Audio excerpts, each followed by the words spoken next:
Really fascinating. We'll get into it before 11 on Talk Radio tonight. Let's do that with Johnny Burrow now, who is a broadcaster and journalist, and Jason Reed, who is from Young Voices UK. Both of them join you this evening. Jason, Johnny, hello. Hi, good evening. Good evening. We're going to have to start, though, chaps, with something that caught my eye this week, which is the comments by Molly May. There's been a huge amount of debate, hasn't there, in the last couple of days about whether or not... I'm going to give you the actual quote, because I really want to get this right. I really want to make sure that we are fairly and accurately representing what she said before we have a debate about the content. And she told a podcast, I think it's Steve Bartlett's podcast, isn't it, the entrepreneur, you're given one life, and it's down to you to do what you want with it. You can literally go in any direction. When I've spoken about this in the past, she says, I've been slammed a little bit with people saying it's easy for you to say that just because you've not grown up, it's easy for you to say because you've not grown up in poverty. So for you to sit there and say that we have the same 24 hours in the day is not correct. But technically what I'm saying is correct. We do. She goes on to say, and this is really important, bit of context, she goes on to say, I understand that we all have different backgrounds and we're all raised in different ways and we do have different financial situations. But I think that if you want something enough, you can achieve it, she says. I've worked my absolute beep off to get where I am now. These seem fairly innocent comments, don't they? But they've caused a heck of a stir this week. Johnny, I'm going to assume that you object. I do object. I mean, I object with the caveat of agreeing with pretty much everything you were saying at the top of the show about the pylon and the scale of the pylon and the extent to which it's personal is unacceptable. And the very same people who would be the first to tweet, be kind if she did something terrible, are the people pasting her. So I don't agree with that. As far as what Molly May said, I mean, technically, to use her own words, she is right. There are 24 hours in a day. We all have them. But as various people have pointed out, Molly May doesn't have to put the bins out, and we probably do. And I think why people object to it is there just seems often, and it's not with everyone, but often, there is a reluctance still amongst privileged people in this country to admit that they are privileged, and that has helped. And I think when you ask people to admit that, they feel attacked, right? And they feel like you're in some way devaluing what they've done and saying they haven't done it on their own and that it doesn't count. We're not saying that at all. It's being proud of what you've done. And, you know, Molly May, hugely successful woman, made huge amounts of money, fair play to her. No one's taking that away from her in any literal or symbolic sense. It's just acknowledging that, well, hang on a minute, possibly the 6 million Instagram followers, 5 million of which came off the back of appearing on Love Island, which is the equivalent of winning the lottery, might have played a part in my success in the same way that, for me, being privately educated was obviously a massive advantage in my life.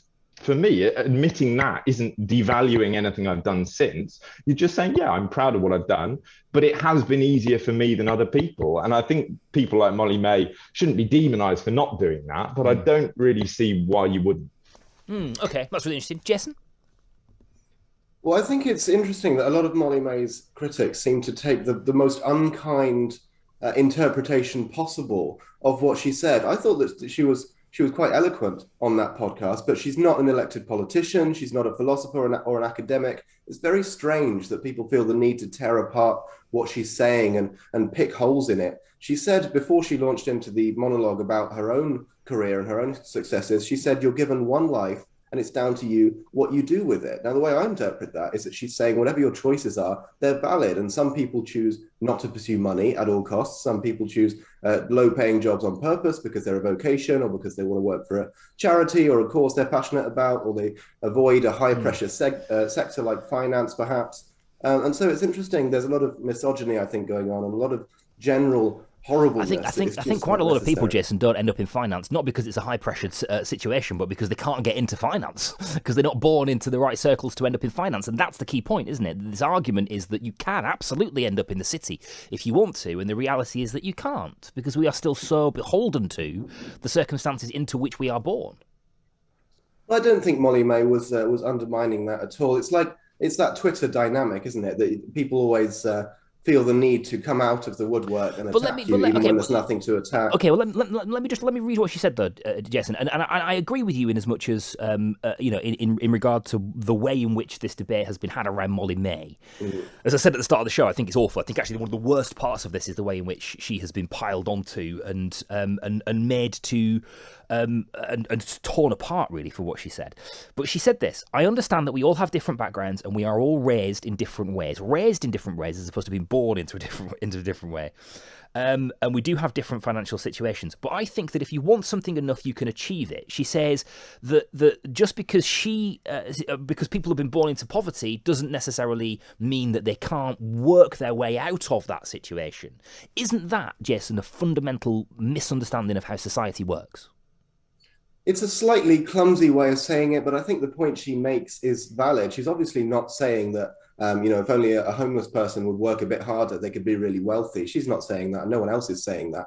I think the message at the core of what she's saying, a little bit naive at the very worst, but optimistic, I would say, is just that you should work hard and pursue your dreams, whatever they are, whether it's money, whether it's whatever else it is you want to achieve in life. I think that's entirely valid, because what's the alternative? What are we saying? Of course, we can all agree that we should do more to help lift people out of poverty and to expand people's opportunities. But that doesn't mean that we then say, okay, you don't need to work hard now. Don't worry about that. It doesn't make any sense. I'm not sure what the substance of the criticism actually is.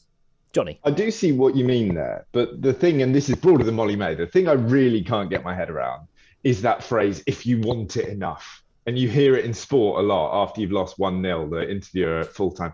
Why didn't you win today? Well, boys didn't want it enough. It's meaningless. It's absolutely meaningless. I want to play in central midfield for England. I'd really like to do that. I reckon I probably want to do that as much as Mason Mount does. However, unfortunately, Mason Mount is simply a better footballer than me. And it may very well be that he used more of his 24 hours on more days working on his free kicks and his 1-2s, and that's why he's there. Fair enough, no complaints.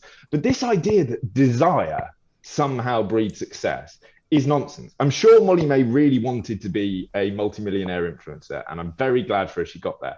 But it just isn't the case that if you want to do that, you can make it happen necessarily. You might be able to, and I like your optimism, and I'm completely with you there. But I think Darryl has got a point, hasn't he, about just the practicalities of how you actually do that. But she's not saying that desire is all you need. She's just saying that it's an important component. It's very easy for you to say that you'd like to play for England in midfield, but if that were actually true and you really did want to do that, would you be spending your Friday evening on talkRADIO? I'm very happy to have you here. It's dark outside, Jason. I can't play my free kicks in the dark. If you really wanted it, you would find a way to do it, and you would find a lit pitch that you could go to and practice your skills, Johnny. I'm hearing that you don't wanted it now. Well, this is interesting, right? Because you're probably right. But then even to play into Darryl's point, even if I find the lit pitch, right, and I track down the floodlights and I go and I take penalties throughout the night and I never sleep, on a basic level, I then simply am not good enough at football and would never be good enough at football to play for England. So even then, even if I work and even if I really want it, I can't have it. So doesn't that make her point even more strange, really? Not everybody has those opportunities. Yeah, and I wonder, and actually, Jason, I have an example of that as well, in as much as, I'm on the radio now because I was afforded an opportunity that I didn't necessarily. I mean, sure, I worked hard. I mean, I worked incredibly hard to get where I am now. I've worked we're still here. I am working hard, and all three of us are. It's 10:30 at night on a Friday. We should be down the pub, for crying out loud. And yeah, we're working hard. We're all working hard, and I have worked hard. But I was given the opportunity to work hard because my granddad used to pick me up at 4:00 in the morning and drive me in to go to a radio studio to do it, because my mum had thankfully had a good enough job to be able to sustain me, so that on a Saturday afternoon I didn't have to go down to Bolton Market to work on the fruit and veg stall, but I did Bolton Market radio instead, and I was able to hone my craft as a radio presenter. And there is the difference, isn't it? Those fine margins, Jason, between those people who do have that space and that opportunity to go and pursue those dreams, and those who simply have to keep their head above the water. I think everything you've said is entirely valid, but I think if Molly May were here tonight on this panel, she wouldn't disagree. But let's with anything forget you've Molly. said. Let's forget Molly May briefly because I agree with you actually, Jason, and I think it is really unhelpful for us to continue to attach ourselves to the Molly May argument because we could interpret what she said in all sorts of different ways. But but that fundamental point that you can work your way out of whatever situation that you have found yourself in, been born into, whatever kind of situation that you start at, isn't right, is it? I think it's a good idea to be promoting the idea that hard work gets you places, because it does. Or is it a better a idea to nation... support those people who don't have the opportunity to work hard and to get those places, or have those opportunities that, like I've had, Johnny's had? We have to do both of those things. If we fail to do either of those things, then our whole system collapses, the economy collapses, our social structures collapse under their own weight. We have to be supporting people who need the support, and we have to be encouraging people that if you want to achieve your dreams, you can't sit around at home all day and wait for them to come to you. You have to do everything within your power to get there. Now, people are always going to have advantages over other people, but that doesn't mean that you don't try to do what you want to do and you just consign yourself to a life of misery. I encourage you, Johnny, to go and play for a non-league team and start to work your way up. I'm not even at that level, Jason, unfortunately. To be honest, mate, I'd take you at Bolton right now. We are really struggling players at the moment. We're not in a good place at all. I'd absolutely have you. Just one final point on this before we move on, because we've got some other bits to talk about, haven't we, tonight? But one final point on this is that I don't think anybody's suggesting that you shouldn't work hard and that you shouldn't be ambitious and that you shouldn't want to do it and that you shouldn't want to achieve your dream or believe that you can achieve your dreams, Jason. But does it not do us a disservice and undermine the structures of society that we actually do live in if we think that that is the route to success? Because for many people, that isn't actually the route to success at all. But there isn't one route to success. This is the problem, I think, with the way that this debate has been structured, not just around Molly May, but in general. You need hard work, and you also need, in most cases, a leg up from other people as well. Molly May, I think, was speaking to a very specific audience, but this applies to pretty much everything. That the harder you work, the more you will achieve, and that's true whether you had advantage. But it isn't true, is it? Because there are a lot of people who work very hard for their poverty, aren't there? I mean, there are a lot of people. This is market fundamentalism, isn't it? Really, in a sense that we're discussing here. We're talking a lot about these themes that have been very present in our politics in the last couple of decades. This idea that you will get out of society what you put into it isn't necessarily true, or that your worth is what you can put into society, and that's not true either. But it only becomes a problem if somebody is in a situation that they want to get out of and they can't. And that's when society should step in and help them. But it's very difficult to measure that. You can have these kinds of very generic happiness measures. But if you're looking at something as simple as wealth, which is generally what people use in these kinds of discussions, that's a really bad measure, because a lot of people who earn a lot less money are a lot happier than people who are rich and miserable. It's not as simple as just saying if you get higher up the ladder, that means you've done better. Working hard doesn't necessarily mean getting higher up the ladder, but it can mean success and happiness and fulfillment in all kinds of other ways. And that's why we have to hold up individualism, I think, in the way that Molly May did, by encouraging everyone to make their own choices and to work towards their own dreams, whatever that looks like. Okay, and seriously, Johnny, we've got Wickham on Tuesday, mate. Honestly, I would What positions do you need? Hang on, because I need a proper contract offer here, Darryl. Where do you need me to operate? All of them. We need you to operate everywhere. Where can you play? Where do you play? You're midfielder. Centre half holding midfield. Centre half. I'll do a job. You're in, Johnny. Right. You're in. See you at the weekend. Johnny Burrow joins us tonight, broadcaster and journalist, on the panel alongside Jason Reed from Young Voices UK, which has been debating that at length, haven't we, chaps? And Frida is on the phone in Manchester as well this evening. Frida, hi. Hi, Darryl. Hello. What do you think? Well, I'm just reading a lot of the comments on Twitter about Molly, and I don't know too much about her history. I know because I've read about her on Twitter today, and I think there's been a lot of misogyny, really, and a bit of a pile-on to it. I think she's speaking from a genuine naivety, where she looks at her social media followers. That when she's speaking to her social media followers. When you're like, say, anybody could be who she is. That's what she's saying. She said anybody who can do what nobody is exempt from what she can do. That's basically, she's being humble. And what is she's not saying she's special. She's saying that the success she's had is because social media, the way social media can be a kingmaker or a queen maker in this case. So that's interesting, isn't it? So you're saying that she's been misunderstood. That this is probably really just part of her sort of social media persona. Yeah, her influencer. Persona. I'm not saying. I mean, she's got a team behind her, obviously, and somebody's probably going to get fired for this. But as a person in herself, I think when she was interviewed, I don't think she was scripted. I think she said something that she genuinely thought, look, I'm no better than anybody else. Do you agree with her or disagree? Or the central premise of what she's making, or what we're debating here, really, this idea of individualism, that you can, regardless, work your way into Well, obviously, like, I'm from a very working class family, and traditionally, no, I wouldn't have been able to make it. But now with social media, like, if I wanted to, if I had a good idea, if I had a very unique selling point, and I went on TikTok and I wanted to sell that idea, and I had the imagination, and I had the charisma, and I had the ambition, I could probably do something with that. This is really interesting, actually, isn't it, Frida? You make a point there, because you've talked about social media and you've talked about TikTok, and actually that is the world in which Molly May operates. And so for Molly, and this is an interesting point, isn't it, Johnny? The fact that Molly May operates in a world that is much more of a meritocracy, actually, than perhaps the traditional industries that we're talking about tonight. Yes, she does. Two things on this. Frida, lovely to talk to you. I'm with you 90% of the way here. The point where I think I start differing is two things. Both you and Jason have talked about she's speaking to her followers specifically, and as if that's in some way different. I don't think it is, in the sense that once your number of followers passes 6 million, which in the case of Molly May it has, I'm afraid, whether or not you're 22, whether or not you're naive, anything else, you're a public figure at that point. You're on a global scale, and what you say is going to go under the microscope. It's not nice, and the pylon isn't fair, but I'm afraid that is how the world operates. On the TikTok thing, I'm with you. I think that's right. But the only thing that sets Molly May apart within that meritocracy, and the one phrase she hasn't used and you haven't used either, is Love Island, right? She had 80,000 Instagram followers, which is really impressive, and she worked for those and she earned them. She then goes on Love Island, which is the social media reality TV equivalent of winning the Euro Millions 50 times over. And now she's got 6 million. She would not be where she is. She would not have her £600,000 a year deal with Pretty Little Thing if she hadn't been on that TV show. Now, I'm not saying she didn't deserve that. She was great value. I watched that series. It was very entertaining. Fair play to her.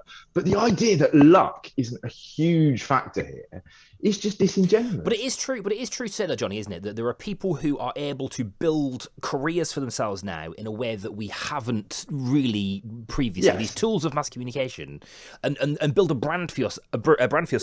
Excuse me, if that is your career, and also, actually, it's not 100% watertight, that is it? Because you have to have the time to put into it. You also have to have the right phone, right, to be able to do it. But I mean, you also have to do it to the nth degree, right? These are at the fundamental level, at the point where most people do have the kind of phone you need to do it. They are potentially tools for social mobility, aren't they? They are social mobility tools, they are. But you also have to look a certain way as well, I suppose, in order to be that kind of thing. And Jason, this is I wonder if this is absolutely it, isn't it? This is where we're going wrong. This is where Molly May has gone wrong, is that in her world, and actually in the world of a lot of her followers and a lot of her generation, of which I'm probably one, actually, I'm a millennial, I think we're all millennials, right? We're all in our 30s.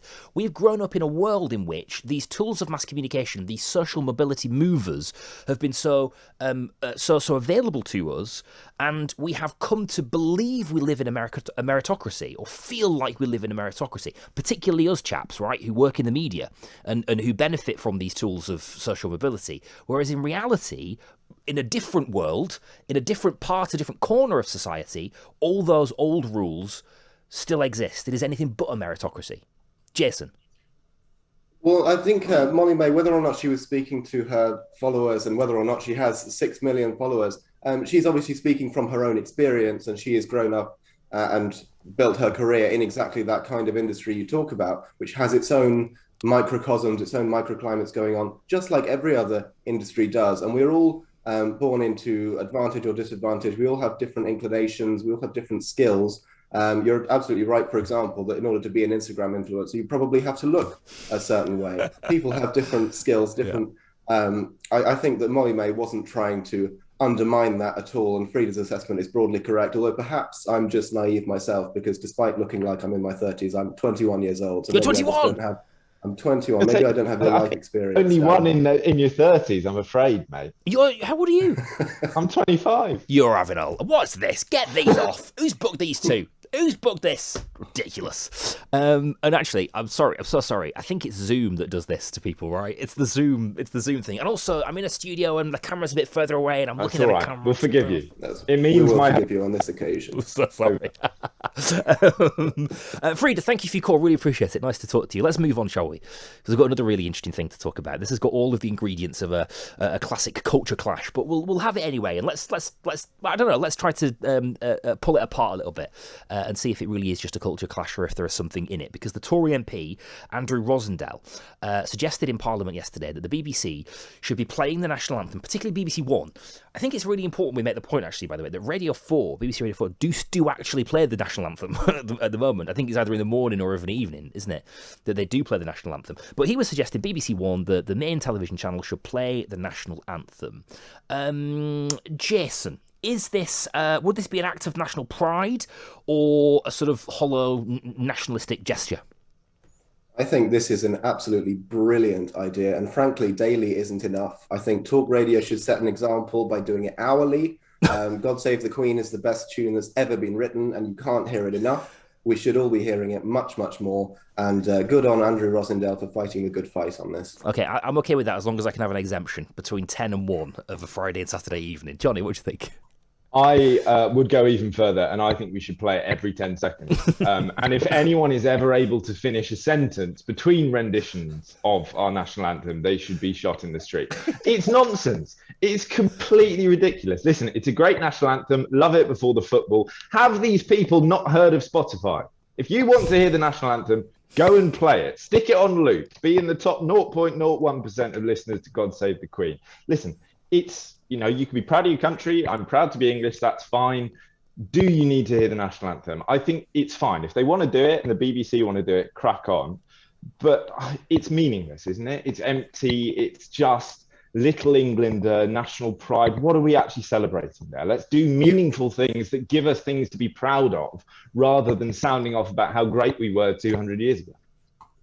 You can't put the national anthem on Spotify. That's like making coffee in a microwave. That's all wrong. What are you doing? You've got to have it played by the national broadcaster so that everyone in the country stands up and puts their hand on their chest at exactly the same time. That's the way it should be. But Jason, a bit serious. A bit serious. And on a serious note, though, Jason, is there not an issue here with the BBC, the state broadcaster, the national broadcaster, being sort of pushed into a position here where it has to be completely, it has to be patriotic, it has to be without exception, almost jihadistic in a sense, like kind of nationalist. And actually what we need it to be doing is holding our institutions of power to account, right? There's no reason it can't do that while playing the national anthem, and I don't think the BBC is being but actually isn't there? Because I'm going to admit, the national anthem is "God Save the Queen," right? And doesn't it need to be able to hold to account, as it has done incredibly effectively with Prince Andrew, particularly, but generally across the board, the institution of the monarchy as well? Well, the BBC does, of course, have a responsibility to hold all of our great institutions to account, including the monarchy, and I think it's done a very good job of that.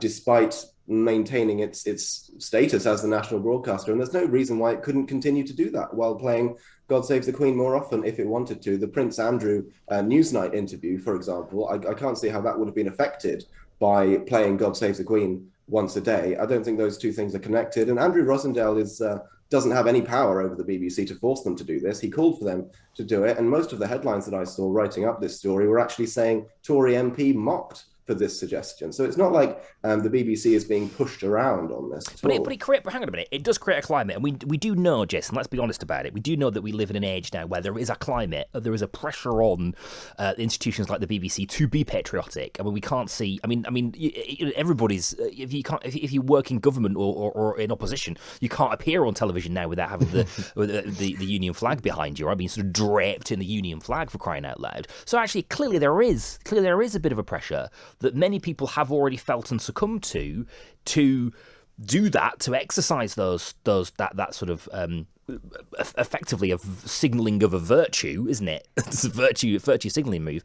And for a state broadcaster who we need to be holding those powers to account, that becomes an uncomfortable relationship, doesn't it?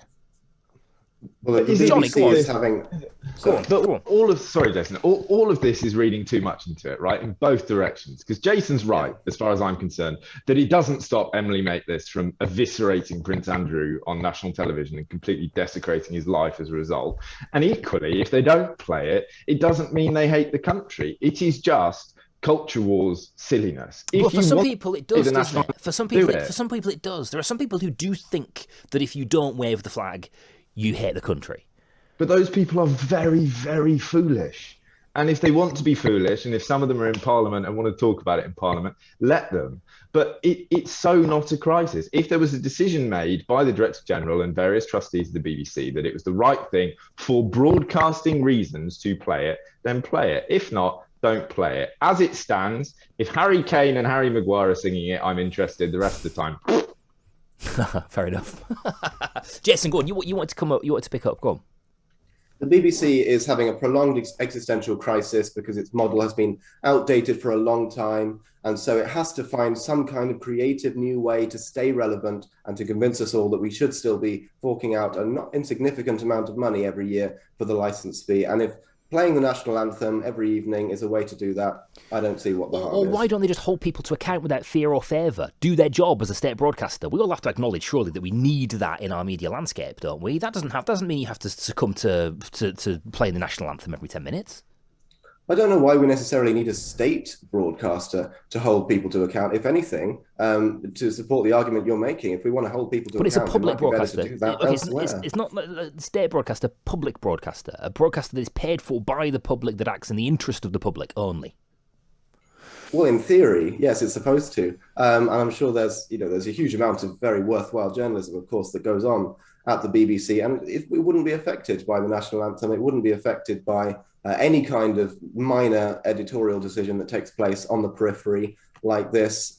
It's Andrew Rosendale obviously has a little bit of nostalgia for when TV was different to what it used to be, when the BBC was not 24 hours. And so they would sign off the day with the national anthem. And that was quite a nice way to round off the day, which isn't really applicable now because it goes 24 hours. So it's not clear when the national anthem would actually be played. It's more of a logistical issue, I think. I don't believe that in the BBC, they're full of, Britain hating socialists who object to the national anthem on a moral level. But at the same time, it doesn't make a huge amount of difference either way. I think that there is a lot more, there is just as much fervour on the left about this as there is on the right, with snowflakes saying we can't play the national anthem. That would be an outrageous thing for the BBC to do. Look at the poor BBC being forced into this by the horrible Tory government. I'm not sure that's an accurate portrayal of what's going on either, just the same way as Andrew Rosendale saying it's because of woke stuff going on that they won't do it. I'm not sure that's accurate either.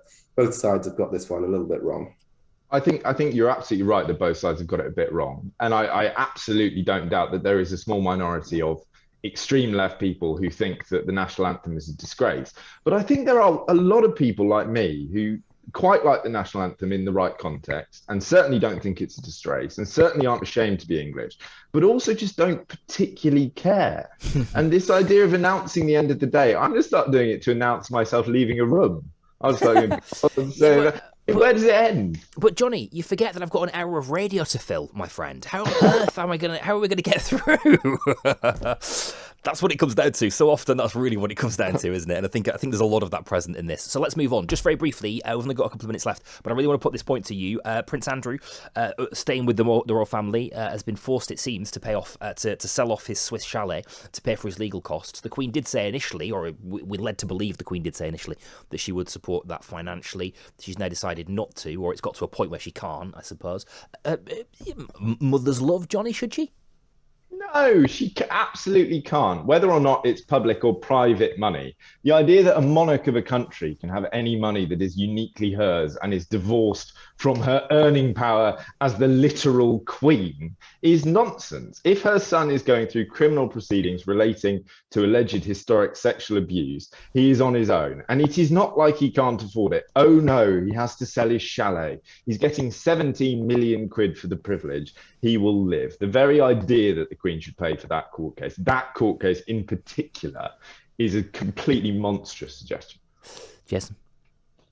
I completely agree with Johnny on this one. This is a perfect example of how the Queen incredibly never puts a foot wrong. She never seems to strike a dud note. Imagine how awful it would have been, the headlines that would have appeared and the discussions people would have had if she had actually gone ahead and paid Prince Andrew's legal costs. Despite him being reportedly her favourite son, she has made the right call by not spending, doesn't matter where the money comes from, but not being seen to come to his aid before he has had his name cleared, if his name ever is cleared. And it's just another reason why we should play God Save the Queen at the end of this programme. Producer Amy is looking for God Save the Queen at the moment. And by the way, I'll make this point just as well briefly, that Prince Andrew, of course, denies any allegations that have been made against him. We do have the national anthem. Are we going to play that? How long is it, the national anthem? I'll just go now. This one's I'm off actually. To be honest. This is it's 48. How long is it? Sorry, Amy. 48 seconds. 48 seconds. All right, fine. Go on then. This is not. It doesn't involve me. This.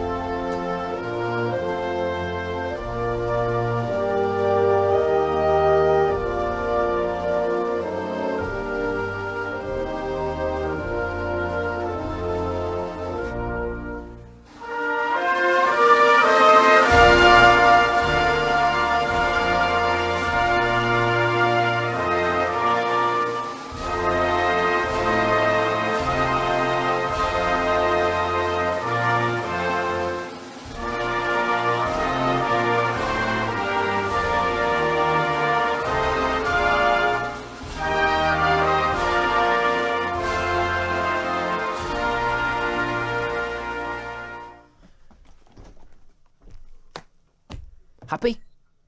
I'm so proud of what we've achieved here tonight, Darryl. This has been a real step forward for the nation, I think. I'm sure it has. Jason, nice to talk to you tonight. Jason Reed from Young Voices UK. Johnny Burrow as well, journalist and broadcaster. Thank you, chaps. Look after yourselves. Take care. We'll see you again soon on the Friday panel this evening.